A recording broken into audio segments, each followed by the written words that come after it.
নতুন করে বিদ্যুৎ ও জ্বালানির দাম বাড়ায় জিনিসপত্রের দাম আরও বাড়বে, প্রবৃদ্ধিতেও পড়বে নেতিবাচক প্রভাব, এমনটাই মনে করছে গবেষণা সংস্থা সিপিডি।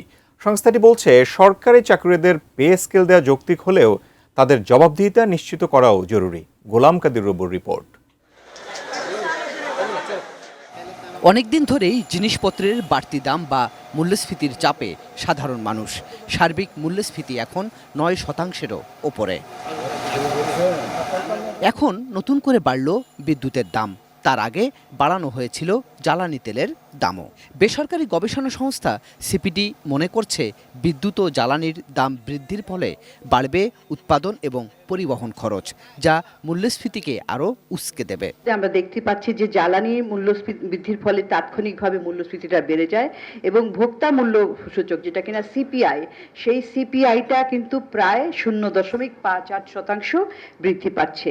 এই যথাযথ মুদ্রানীতি গ্রহণ না করি তাহলে কিন্তু খাদ্যদ্রব্যের দাম বাড়বে, মজুরি বৃদ্ধির দাম এটা বাড়বে, এবং এটার স্থায়িত্ব কিন্তু 1 থেকে 1.5 বছরের মতো হতে পারে। 32 ইঞ্চি জেভিকো টিভি এখন মাত্র 15,000 টাকায়, সাথে পাচ্ছেন 3 বছরের প্যানেল ওয়ারেন্টি। সবশেষ 2015 সালে সরকারি চাকুরিদের পে স্কেল দিয়েছিল সরকার। এখন 11 বছর পর আবার আরেকটি দেয়ার প্রস্তুতি সরকারের। সিপিডি মনে করছে এটা দেয়ার পাশাপাশি সরকারি কর্মকর্তাদের সেবার মানও বাড়ানো উচিত। এটা যৌক্তিকতা তো আছে।